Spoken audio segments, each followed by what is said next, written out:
Welcome to Better Odds Sports Betting.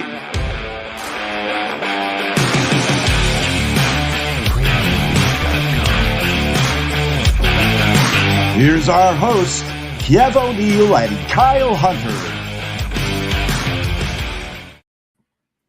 Welcome back to Better Odds Sports Betting. I'm your host, Kiev O'Neill, with my partner in crime, Kyle Hunter here, and we have a special guest, Mr. Raphael Esparza from Doc Sports, as well as mybookie.ag. Raphael, how the heck are you doing this massive weekend coming up? Good. I'm excited. I'm actually excited for Saturday's card. The NFL card from Thursday's crap card from Amazon Prime should give me money, or at least give me free subscription so my wife can buy some more stuff on Amazon Prime. But just for the NFL card, you can throw in Buffalo, Kansas City, but the rest of the card is garbage. I demand a discount immediately. The 2 Thursday games was brutal, and it's funny. You can't really feel sorry for Al Michaels and Herb Street, but I mean, them having to talk through it is just incredulous. And you could tell at the end of the game that they're kind of like looking at each other, not sure if they want to say it, but they decide not to. But there's just so much issues with Amazon Prime as it is. Like, I can't go to another channel. I can't rewind it. It's just like the big spinning circle.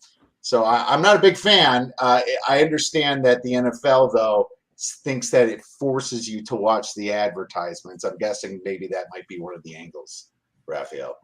Garbage. Thank you for hockey. I mean, for last night, I had to watch Halloween Ends for the third time because I was grading prop bets. So thank you for at least giving me something else to watch besides that garbage show. And it just tells you on how mediocre sometimes these matchups in the NFL. There's really not that much parity in the NFL. There's a lot of garbage teams out there.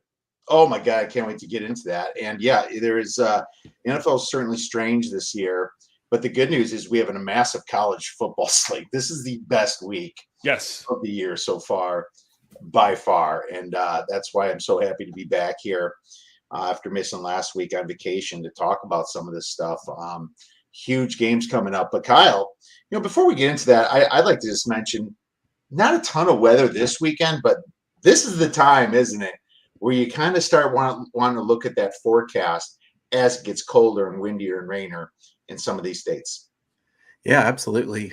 Pretty windy here in Ohio today. If there were games being played today, it'd be pretty crazy. But yeah, there's some wind this weekend. We got about 14, 15 miles per hour wind in the Ohio-Michigan range for tomorrow. But nothing crazy, but that's going to change soon. We know that. There's going to be some weather games where the market is going to bet the under in a big way. And we've made money betting those unders in the past. So I'll definitely be keeping an eye out for those here in the near future as well. Yeah, for sure. Raphael, do you factor in weather to your handicaps? I'm guessing you're looking at a lot of games.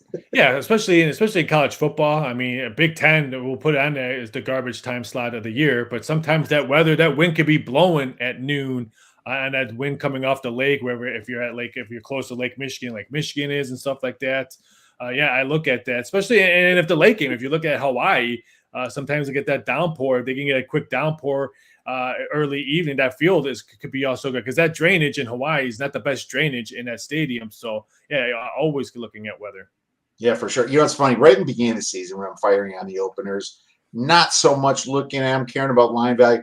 This time of year, before I even hit the openers, I at least try to see what's going on 6 days from now. I know it's not completely accurate, but it's definitely getting a lot more detrimental, coming in this year. But let's get into the slate here. And tonight we just have, I believe, 1 or 2 games. I just want to mention it's interesting seeing some Navy money come in against SMU. It's down to plus 12. The total's 57. It's kind of like what I said before. These armed forces, these teams, Army, Navy, Air Force, any of the option teams, they always start out really bad because it's hard to kind of get it together.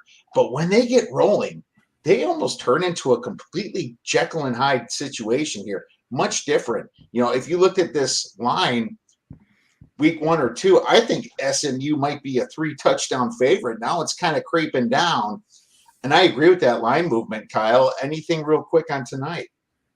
Yeah, I haven't bet it very big, but I am going to bet something small here on Navy. I think this is a spot where SMU, we question, what's their motivation level, what's their team chemistry like? Everybody leaving to go to, sitting out this season. I don't like that kind of setup for SMU. They're 2-3, a team that really had high expectations.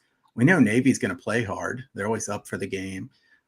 Navy lost to Delaware. I think that was week 1. And it's crazy, you get a team that loses a game like that, they can be undervalued later because everybody remembers how bad of a loss they had at the beginning of the year. Yeah, I think Navy has a shot here, getting plus 12.5, plus 12. I kind of like Navy here. Raphael, anything tonight? I agree, but hey, the Blue Hens only rushed the ball for 13 yards in that game, and they still beat Navy. I agree. The option, a lot of these kids, it takes clicking. You can run the option so beautiful in practice, but we're talking about practice, so I don't throw in it. Game time is always different on that one, but yeah, it's either plus 12.5 or no play for me. I don't have a play on this, but if I did have to throw Kiev's money in, even though his vacation, he's probably paying those vacation bills still right now, I would take a Navy plus to 12.5. Well, that's fine. I'm okay with that, but don't throw my money in the UTSA FIU game, please. No. I mean, just seeing what happened at Temple last night and them just getting blasted out of the face of this earth probably put some more momentum behind UTSA here. And Central Florida just scored just right now. I think they did again. Yeah, I think I think it's almost, some of these teams can be so bad that it's hard to even handicap that. It's hard to move them that far down in your power rate. I mean, we get into negative 40 here. I mean, it's FIU and Temple. You got Colorado, a Power 5 team's getting down there as well. So these are kind of stay aways from me. And at the same time, do you want to be laying chalk with UTSA when they look like they're a great Power 5 number against one of these teams? Probably not. No, this is one of those ones, just because of football games on TV doesn't mean you have to bet the football game on TV. So this is a game, even though I put a big X when the number came out, I don't care if this was minus 45, minus 50. I don't want nothing to be a part of this game. So like I said, I threw it aside. Maybe there's other games on the betting board that might have better value. Now, if I just want to sit back because the wife is gone and the kids are sleeping at a sleepover, then maybe I'll put $10 on it just for giggles. But no. Team total for UTSA is the only way I would lean on that. But like you said, Raphael, one of those games that you might just want to stay away from. UTSA probably just wants to get through it and move on to the next week. Let's move on to a huge game this week because there's like 6 of them. Penn State versus Michigan. And Michigan is -7 here in some of the books. I'm going to show you the DraftKings book here. Total 50. This total keeps going down. So I'm going to be honest with you guys on this one. I took the under 51 early this week. And then when that thing went up to 52 and 52.5, I was wondering what the hell I was missing here. Okay. And it was a strange movement because you look at these teams, they're mostly about defense, right? Both teams are top 14 in defensive EPA. As far as tempo is concerned, Penn State is 79th and Michigan is 119th. Not worried about the speed of them getting the ball out. And then the under is 6-1 in the Wolverines' last 7 games, 5-1 in Penn State games after they score 20 points or less, like last game they played against Northwestern. The strength of schedule is terrible for both of these teams. I still like this under. I would take this under all the way down to 48. It's a multiple there. I had no idea why it went up, and it made me feel good. At least it's coming back down, and now it's below the number I bet. But Raph, I don't know if you or Kyle know about why this movement happened, And so maybe you have a little bit more insight for me. I just think the betting public saw what Michigan did against Iowa. I mean, they put up 27 points against Iowa's defense, which the punter is the only guy I know on Iowa's team because he's always on the field. But I think the bettors probably see that. Oh, I think I saw the last 7 meetings, 5 of them have gone over. So I'm sure Joe Public is going to see that. But I saw no wise guy action coming in on the over with some of the books that I have back end action in. But yeah, I agree with you on it's either under or no play for me on this game because it wouldn't shock me whoever wins this game. I think the number is perfect. If you like Michigan, why would you lay the 7? If you like Penn State, maybe it moves. Maybe you can get 7 even. But again, it's that horrible time slot. So you're not going to get that Saturday traffic money if this was an afternoon game and people are chasing in the morning. So it's either under or passing for me. Kyle. Yeah, I think that makes a lot of sense, the line move here to this point. As far as the side, I think Michigan, on the look-ahead line for last week was -10.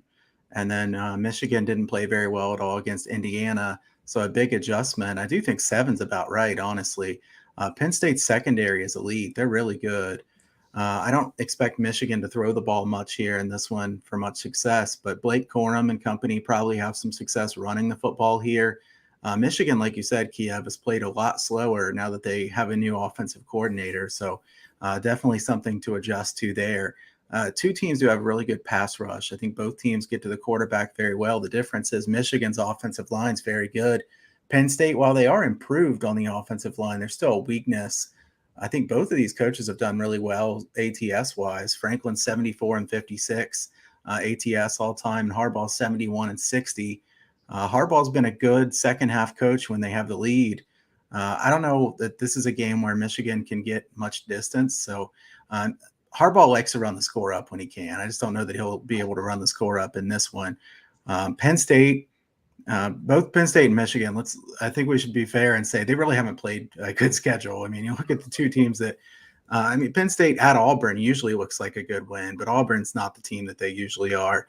And Michigan, they're playing Colorado State and teams like that at the beginning of the season. So we really don't know who either of these teams are. I think this is kind of, as far as the side, I'd want to sit back and just learn for the future what we think about them as they step up in competition. SEC trolls. Kyle's the one that made fun of Auburn. I know there's SEC. We're supposed to be kind. We're supposed to be kind to all SEC schools, no matter what. He's the one that said Auburn stinks, not me. Kyle, for an Ohio State fan like Kyle, it's probably nice to watch this matchup here. He's like, screw these teams. But no, it's I think the red zone success is just so good. Penn State's defense is 9th in red zone success. Michigan's is 20th in red zone success. It just feels like this could be a game of field goals. Now I'm hoping it's not as bad as Illinois versus Iowa or something like that people endured last week. There's some pretty low totals on some of these games this week, but I really like the under. I'm gonna make it official. Take under 50. I like it all the way down to 48. Let's move on to the next game. We're looking at Tennessee against Alabama. Now, for some people, this is the best game of the weekend. I don't know. I mean, game day is going to be there, I believe. I'm kind of thinking USC versus Utah might be the best game of the weekend. But we'll just say this: Alabama Tennessee might have more to do with a future playoff, especially if USC can't run the table, of course. But I'm going to have Kyle start on this one to see if he has anything, because the line just moved, and I'm going to pull it up here from 7 to 8. So what do you have, Kyle? There's some 9s out there just popping up now too.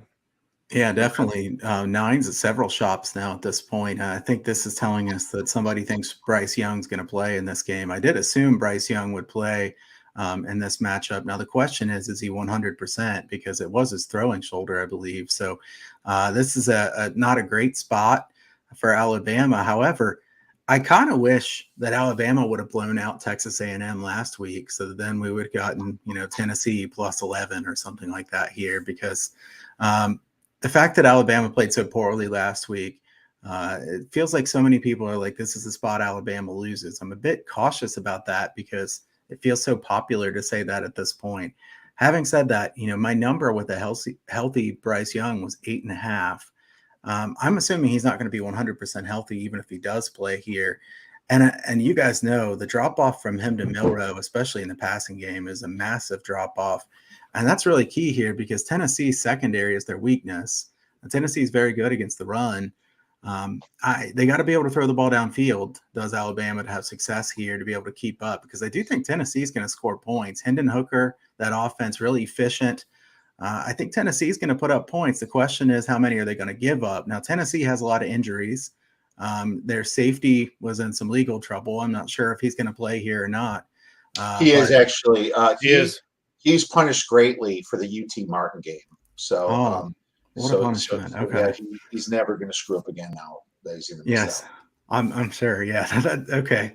And Tillman has been injured as well. So Tennessee is definitely not 100% healthy themselves. But what a massive game for Tennessee! I feel like this is a bigger game for Tennessee than it is for Alabama, because Alabama could lose this game and still get to the playoffs. Certainly, Tennessee, they need a game like this. They've lost so many years in a row to Alabama. I tend to want to bet Tennessee in this spot. And if the line keeps going up, maybe I will take a piece of Tennessee here. I see 9 at circa. Most books moving to at least 8.5 now at this point. The total at 65.5 or 66. If Bryce Young is at least somewhat healthy, I think that might be too low. I think these teams will score a lot of points here. But if it's Milroe, then I think that's a good game to bet an under on. So it's a bit tricky here because you really want to know who's playing and what kind of shape they're in. But if I had to take a side here, I would take Tennessee. Tennessee, to me, it's just such a big game. They have so much to prove. Up front, defensively, they're so good. And I don't think that Bryce Young will be at 100%, like I said. So I'm going to lean Tennessee's way in this one.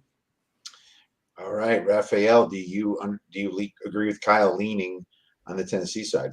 Yes, and I'm so glad Bryce Young's playing, because this number is probably going to go 9 solid, maybe some 9.5s out there, because I like Tennessee, because you know what Alabama doesn't like to play? Mobile quarterbacks. If Johnny Manziel can beat them, I think this quarterback from Tennessee could have a field day both through his legs and with his arm. And I agree. Tennessee's weakness, their secondary. So Alabama, if they're healthy, they can score points. But can they keep up the points? How gassed out could that defense of Alabama on the road be in the fourth quarter? Because we know Tennessee's going to try to run 100 plays at home in this game. And those great jerseys are going to look nice in the end zone on Saturday. I'm going to take the plus points. I'm so happy that it was announced today, because I think Joe Public is going to continue to bet Alabama, tease Alabama with some other games on the slot, so I can maybe get a better number. I'm going to wait until the closest to kickoff to see if I can get 9.5 or higher. Funny thing about this game too, it just feels like that trap sometimes. Oh, it does, yeah. But no, I'm on your side. I'm on both your sides. Alabama wins by 100 at the end of the game, and we all look like fools. Or it's like, would you be shocked? This is one of those that Saban could put the pedal to the metal if, and prove everybody wrong again. But I mean, look at all these weapons that they don't have anymore. You got guys like Waddle gone, Jamison, Jetty, just Robinson, just amazing players, and their wide receiver crew is nothing like it was. I mean, Tennessee's weakness is against the pass. You saw that against Florida. They're down a couple defensive backs, right? But Alabama's weakness is really passing the ball, only 8.1 yards per attempt, 57th or 54th in pass EPA. That's the issue. It's like, can Bryce Young get going after missing some time? Will he be a little bit rusty here in this game? We've seen Alabama screw up. I mean, when they played Texas, you have to remember that Quinn Ewers was out for over half of that game, and they still made it very close. And I will say Texas is a much different team than we're used to. Texas is amazing with Ewers right now, but still, they play Texas A&M. Could have lost that game. Texas A&M at the end had a chance to win that game, but it was the same story last year, even with some of that talent. Going to Florida, almost losing. Auburn going going out of bounds when he should have went down. That game was over. That would have knocked him maybe out of the playoff. Who knows? And last year they lost to Texas A&M. So this is a spot, like Kyle said, is much bigger for Tennessee. And I do like Hendon Hooker's legs. I wish Tillman was playing, but they were able to put up some points without him anyway. Just the size of this game for Tennessee, I like it above 7. I took it at 7.5. I assume Bryce Young was playing this whole time, and it feels like a sucker play. Do not get me wrong; it feels like that. But I'm going to keep going on my angles here, and my number is Alabama 6. So I agree with that. So I'll make it official. I'm taking Tennessee plus 7.5. But why not wait? Maybe you get a 9, right, Ralph? Yeah, I would wait. Kiev. All right. Quick question. Do you like Tennessee first half as well, or do you just like them full game only? I would like first half just on what I said on the rust that could be with Bryce Young. So yeah. Tennessee also has been getting off to a hot start every single game under Heupel. Yeah, Heupel's covered about 70% of his games in the first half in his career. So he's been really good first half coach. +5 out there for Tennessee in the first half. I think that's a pretty good play too. The scary thing, though, Kyle, is Alabama's first half numbers have been absolutely dominant over the years. So you guys are both saying that, so I'm thinking, have you guys looked at Alabama's first half numbers? Right. They're got to be close to that too. Yeah. I mean, that used to be one of my go-to bets until I guess recently. I probably should be betting it, but we've destroyed that one enough. Let's leave it alone. Let's go to this game that's really ignored, and it shouldn't be ignored because these are two really good teams this year, but they're being overshadowed by Alabama, Tennessee, Penn State, Michigan, and Utah, USC, really, and maybe Clemson, Florida State. Oklahoma versus TCU. TCU is laying 4 points at home. The total is 68.5, very high total. I'm going to let you start, Raphael, see if you have anything in this game. It's not high enough. 68.5 is a low total. I thought this was going to be 70.5. I like the Horned Frogs. I've been very impressed with them all season long. I thought they were going to be a little bit tested more against TCU because TCU loves to play Texas Tech, and it's always a barn burner. But wow, they put up 41 points on that one.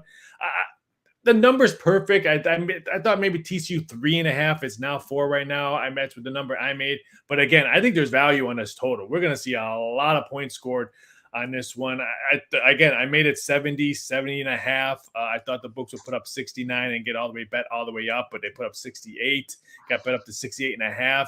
I've seen 6-figure bets coming in on the over yesterday evening. Saw one this morning. So I think the total gets bet up. I would not be shocked if it closes much higher than what it is right now, just because of success. I mean, they put up 55 points, and I know Oklahoma's garbage this year, but it's still Oklahoma. They still have Oklahoma players over there. I thought that was very impressive. And then going to SMU on the road, putting up 42. I think there's value more on a total than the side itself. Kyle. Yeah, I mean, I wouldn't want to bet the under with somebody else's money. That's for sure. I mean, this is a scary game. If you want to bet an under, you don't want to watch this game, I don't think. TCU's offense has been fantastic. Max Duggan has been really good.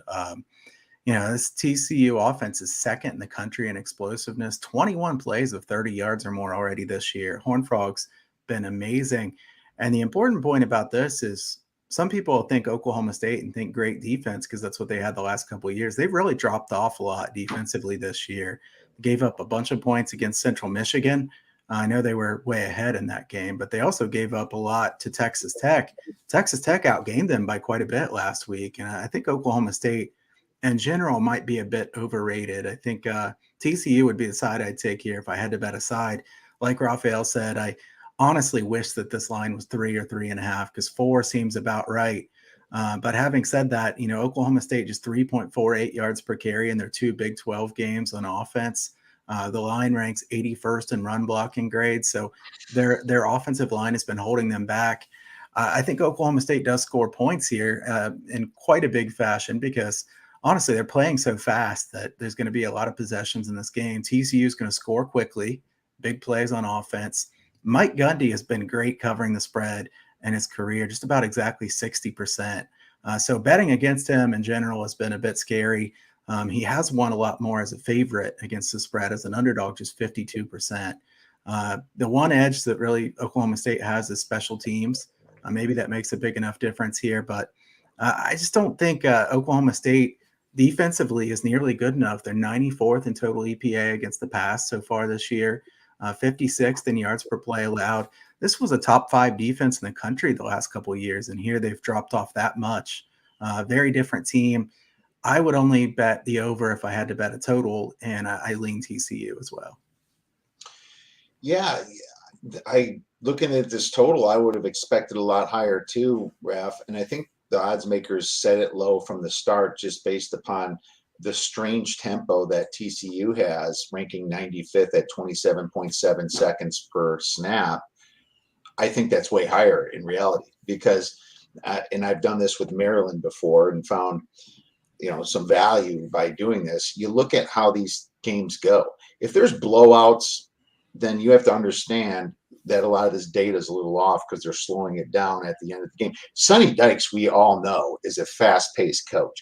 This is not 95 or 95th in the country when they're playing good teams or when they're playing close games. Oklahoma State sitting at 4th in tempo at 21 seconds is something you definitely got to key in. And Spencer Sanders has really surprised me for how good he is. So I'm going to tell you right now, I like the over 68 and 68 and a half, and I like it all the way up to 70. I don't think any of these defenses are real. You saw what Central Michigan did to Oklahoma State. You saw what some of their other matchups, they gave up some points. TCU, as a matter of fact, not looking so good either on defense. They let SMU score quite a few points. They let Kansas, on a backup quarterback last week, score a lot of points. But as far as the spread, I don't know if it's not high enough because TCU on a very comparable schedule, 67th and 65th on Sagarin for them, for each team, 1.77 net yards per play. 1.77 net yards per play is close to like a 10-point spread on a neutral field. Just if you're looking in general without other things. Also, are you looking at the advanced metrics? Oklahoma State's EPA, 53rd in EPA margin. I believe they're an undefeated team. That is extremely low, while TCU is 11th. So maybe the spread is too low. But what I am comfortable in giving out here is the over in this game. So we'll stick with that. Well, keep an eye out for Oklahoma State's conditioning. They blew that cover against Central Michigan because their defense was gassed out. Their defense was gassed out last week with Texas Tech. And that's one bad thing about teams that put up points quickly. The defense doesn't get the rest because their offense is moving the ball quickly down the field and they're scoring. So keep an eye out for conditioning.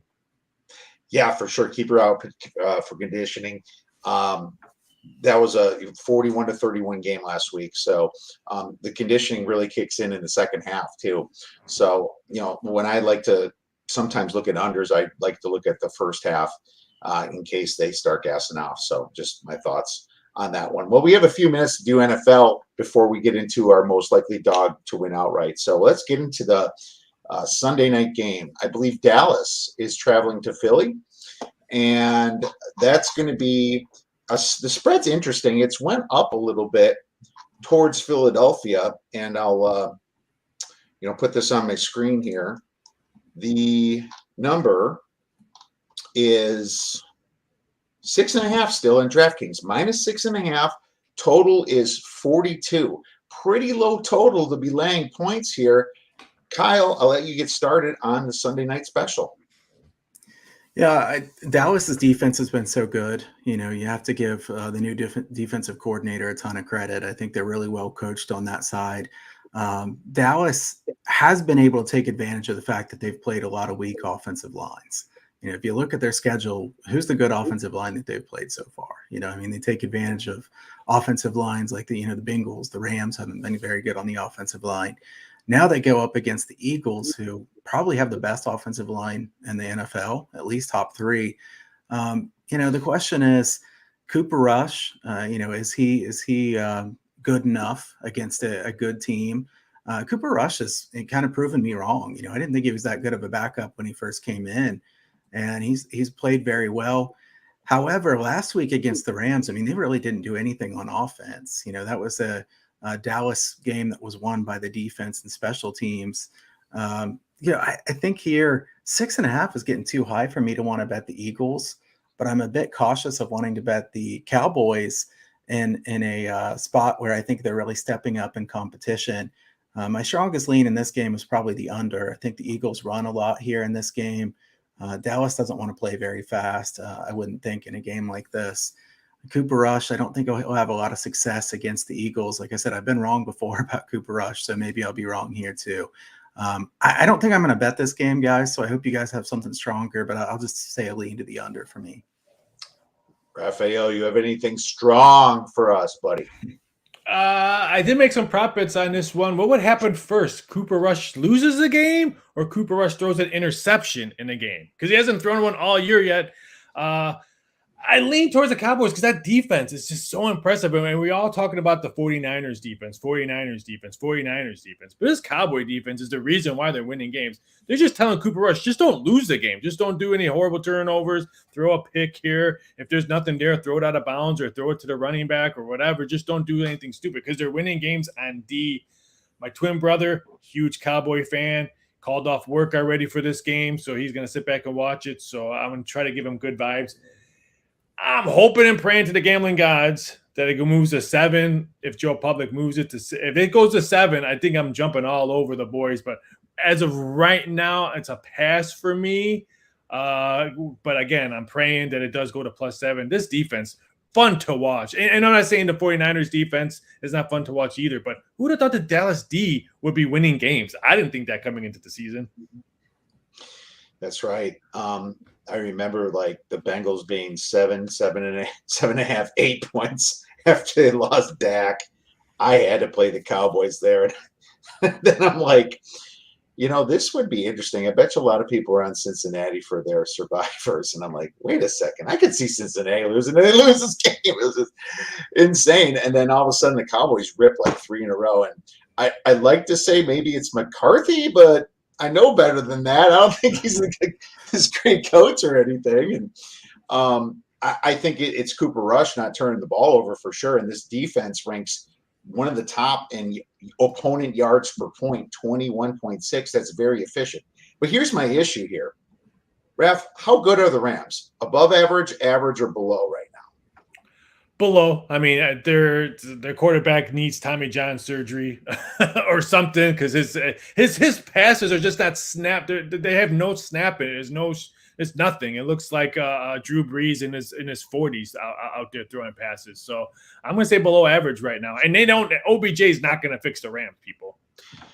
I believe the Rams are 26th in DVOA. They're lower than average on my rankings now, and I have a good sample size. I have 5 weeks. I mean, what am I supposed to do here? I can't keep using last year's numbers. So the Cowboys beat a bad Rams team with a terrible offensive line. Not only did guys retire last year, they have tons of guys injured. I mean, so would it be shocked if the Eagles beat them up? No.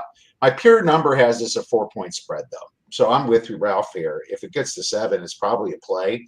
I think it's smart to dumb the game down, pound the ball. The Eagles have been known to take off the gas pedal in the second half, and Jacksonville should have beaten them if it wasn't for Lawrence's 4 fumbles that all of them were turned over. That was just absolutely despicable on the Jaguars' point. But, the Eagles have been great in the first half. I'm not going to touch the Cowboys in the first half or anything, but I'm going to lean them. And Kyle, do you have agreement with that? Yeah, I mean, I slightly in that way, just nothing too strong for me.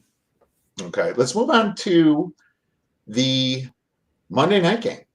And then we have the Denver Broncos facing the LA Chargers. Now, the Chargers are about 4.5 points, and the total of this game is 45.5, kind of right there in the middle here. It's one of those lines where the lines makers are like, you guys decide, are you going to push it up or push it down? A lot of totals have been hit lower this year, which is funny because the whole narrative before the season was like illegal contact. We thought they might drive it up, but that was wrong.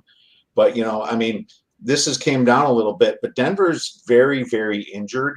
Kyle, what are your thoughts on this one?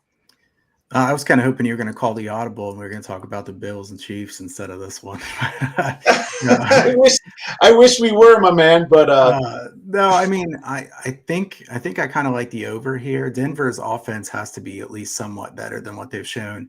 At least I think at some point, what Russell Wilson just so bad.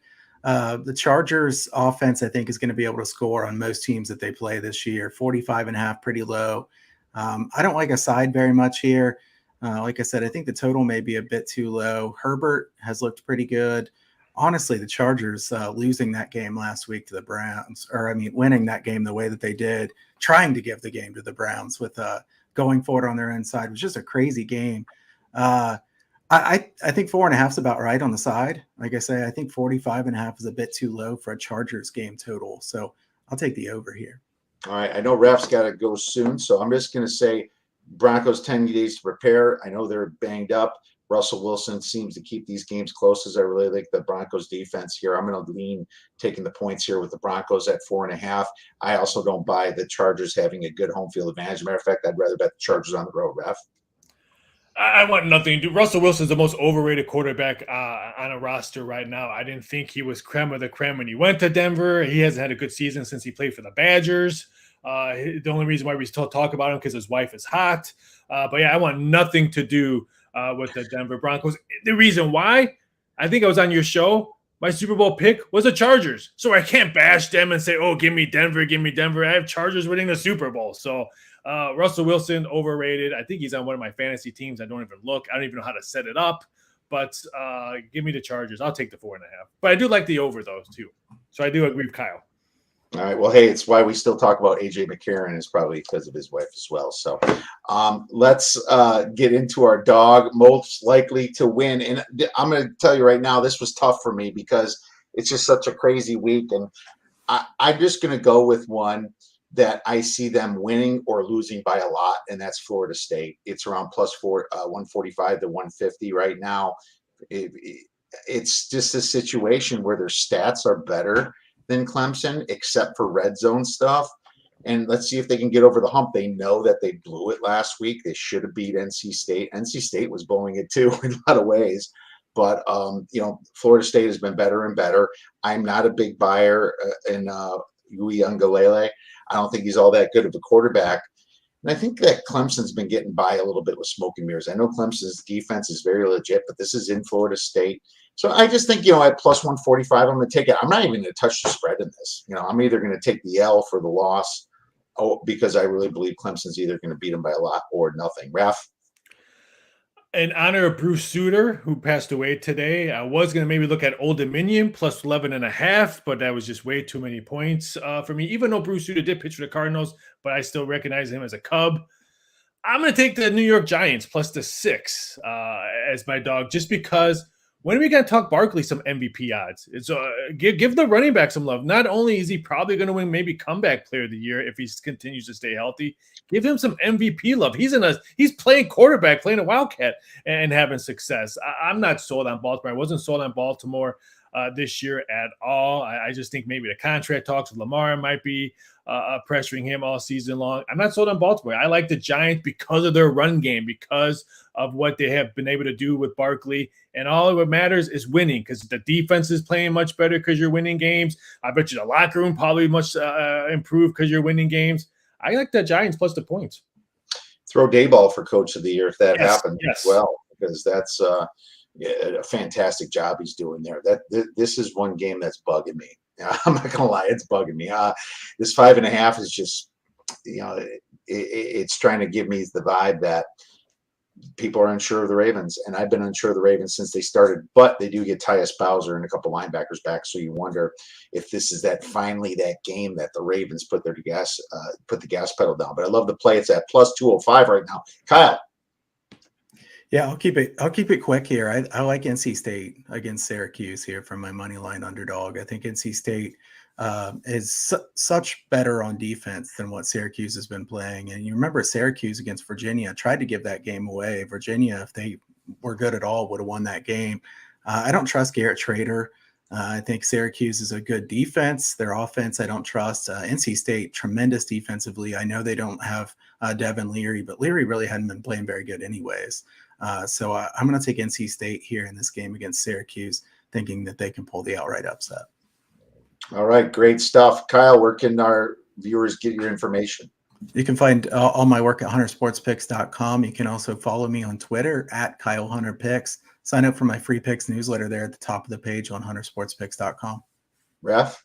You can find me at docsports.com. You can find me on Twitter at VSI.sports. You can find me on Instagram at Raphael Esparza. You can find all my crazy odds over at MyBookie and other sites as well. Pretty soon, November 1st, I can announce those sites where you can be finding all my other crazy prop bets. But should be fun.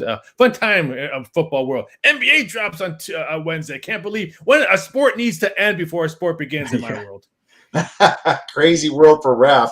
Love the props. Make sure you guys check him out. Check us out, theoddsbreakers.com. Plenty of free picks, more information every single day at theoddsbreakers.com. Also follow us on our Telegram channel, where we also give free picks that are immediate from when we make the play. My friends, thank you so much for watching this show.